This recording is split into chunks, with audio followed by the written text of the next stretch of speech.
हाय, मैं दीक्षा और ये मेरी लिखी हुई कहानी जिसका नाम है खामोशियाँ। रिश्ते टूटते नहीं हैं, लेकिन उनमें आई दरार उम्र भर सुनाई देती है। और वक्त बहुत से घाव भर देता है, लेकिन कुछ दर्द ऐसे भी होते हैं जो वक्त के साथ और गहरे होते जाते हैं। मेरा दम घुटता है हर पल हर दिन। मैं क्यों नहीं समझ पाया उसे? आखिर क्या कमी थी उसमें? मैंने मेज पे रखी बोतल से पानी पिया और कमरे की लाइट बंद करके खिड़की के पास जाके बैठ गया। रात काली थी। मुझे उस काली रात में भी उसका चेहरा बनता दिख रहा था। सुप्रिया का चेहरा। वो रो रही थी, पूछ रही थी, सुमित, मैं तुम्हें क्यों पसंद नहीं थी? मैं भी खुद से यही सवाल करता, बार बार पूछता, क्यों पसंद नहीं करता था मैं उसे? थोड़ी सी सांवली ही तो थी ना, लेकिन उसका सांवला रंग भी उस पर कितना जचता था। जब सुप्रिया मेरे घर आई थी तब मैं उसे बिल्कुल पसंद नहीं करता था। थोड़ी सी सांवली थी, बाकी और कोई कमी नहीं थी उसमें।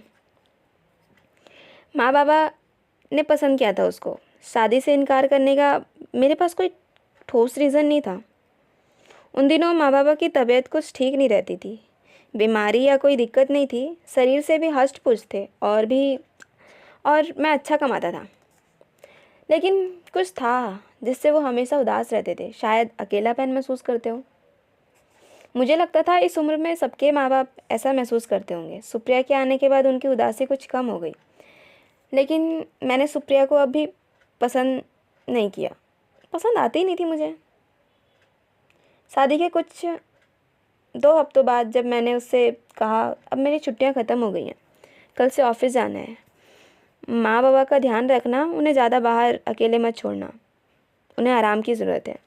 वो कुछ देर शांत रही, फिर मुस्कुराते हुए बोली, बुद्धू, उन्हें आराम की नहीं, आपकी ज़रूरत है। मैं खिंच सा गया। कल की आई लड़की मुझे सिखा रही है? मेरे माँ बाप को मुझसे ज़्यादा जानती है क्या? लेकिन मैं कुछ बोलता इससे पहले ही वह मुझे अपने हाथ में एक लेटर थमा दी अपने हाथ से एक लेटर थमा दी। उसने किसी कंपनी में नौकरी के लिए अप्लाई किया था। हाँ, अप्लाई करने से पहले पूछा था उसने मुझसे, लेकिन मुझे उम्मीद नहीं थी इतनी जल्दी जॉब मिल जाएगी। मैं कुछ देर खामोश रहा। वो चमकती आंखों से मुझे देख रही थी। शायद मेरी खामोशी समझ गई। बोली, चिंता मत करो, माँ बाबा की ज़रूरतों का पूरा ध्यान रखूँगी, और तुम्हारी भी। वो मुस्कुराई और चली गई। रात को कुछ जल्दी ही सोने चला गया मैं। वो भी 10-15 मिनट बाद आ गई और बोली, आप माँ बाबा के रूम में जाके सो जाओ, यहाँ मैं और माँ सोएंगे। मैं कुछ समझता इससे पहले ही माँ आ गई। सुप्रिया लैपटॉप लेके बोली, माँ आज ये वाली मूवी देखेंगे। माँ उसके पास जाके बैठ गई। मुझे मेरे ही कमरे से इन दोनों ने बेदखल कर दिया। मुझे बड़ा गुस्सा आया। कल ऑफिस जाना है और ये क्या बच्चों की तरह हरकतें कर रही हैं। मैं चुपचाप बाबा के पास चला गया। मैं वहाँ गया तो बाबा खुद अपने हाथों से अपने पैरों में तेल लगा रहे थे। बाबा की आदत थी, 10वीं तक मैं खुद उनके सिर में तेल डाला करता था। बाबा मुझे देखे तो बोले, अरे सुमित, तू यहाँ आ बैठ। मैंने कहा, हाँ, आज मैं यहीं सोऊंगा पापा।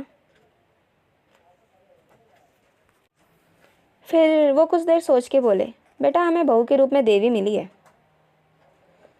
देख तेरी माँ को, जो चल नहीं पाती थी, आज आज बहू के साथ पूरे घर में उधम मचा रखी थी।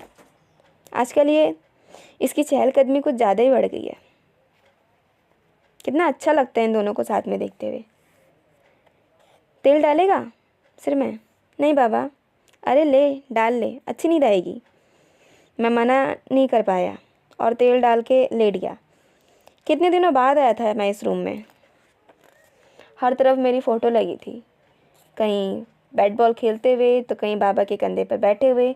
कितना मज़ा आता था जब बाबा के साथ बैट बॉल खेलता था।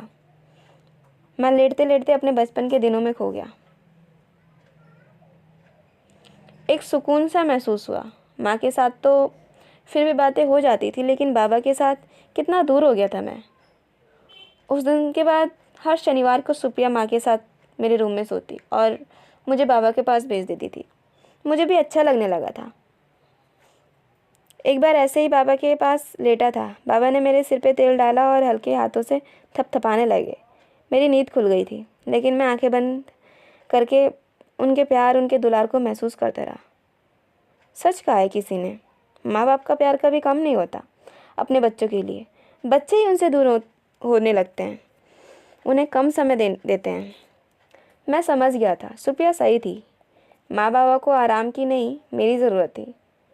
मेरे घर की खुशियाँ लौट आई थी। मैं सुप्रिया को मन ही मन पसंद करने लगा था। माँ को एंजाइटी की प्रॉब्लम थी। एक दिन जब सुप्रिया को जॉब से थोड़ी लेट हो गई आने में, और मैंने देखा कि वो थक गई है। फिर भी वो सारा काम कर रही थी, लेकिन माँ को दवा देना भूल गई। माँ को हल्की घबराहट महसूस हुई तो वह दवा खाकर थोड़ा टहलने के लिए छत की ओर बढ़ गई, लेकिन तभी उनका पैर स्लिप कर गया। माँ की आवाज़ पूरे घर में गूंज उठी। हम भागकर माँ के पास गए और उन्हें हॉस्पिटल ले गए। गुस्से में मैंने सुप्रिया को बहुत बुरा बोल दिया। तुम अपनी माँ की तरह मेरी माँ को भी मारना चाहती हो ना? दूर हो जाओ हम लोगों से। वो चुपचाप एक टक मुझे देखती रही। वो टूट गई थी। वो चली गई उस दिन मेरा घर छोड़ के। मुझे लगा आ जाएगी, इतनी हंसमुख तो है, उसे गुस्सा कहाँ होने आता है। लेकिन वो इस बार गुस्सा थी, बहुत गुस्सा। मैं माँ को जब घर लेकर आया तो वो घर पे नहीं थी। मुझे उसका लेटर अलमारी के दराज में मिला। उसमें लिखा था, मैं जानती हूँ सुमित कि आप मुझे पसंद नहीं करते, इसलिए जा रही हूँ अपनी माँ के पास। माँ बाबा को मेरी तरफ से भी बहुत प्यार करना। मैं ये पढ़ के जम सा गया। ये क्या कर दिया मैंने? मैं तुरंत उसके दादा दादी के घर गया, लेकिन वो कहाँ, वो वहाँ कहाँ थी? बहुत ढूंढा मैंने उसे, लेकिन कहीं नहीं मिली। मुझे आज भी उसकी बात याद आती है। मैं जा रही हूँ अपने माँ के पास। क्या उसने सुसाइड कर लिया? मैं सोचता हूँ, हर पल सोचता हूँ और ख़ुद को कोसता हूँ कि काश मैंने नहीं बोला होता। कितना अच्छा था मेरा घर, मेरा परिवार, और मैंने क्या कर दिया। ये कहानी आपको कैसी लगी, पसंद आई या नहीं, दोनों बताइएगा। मुझे इंतज़ार रहेगा।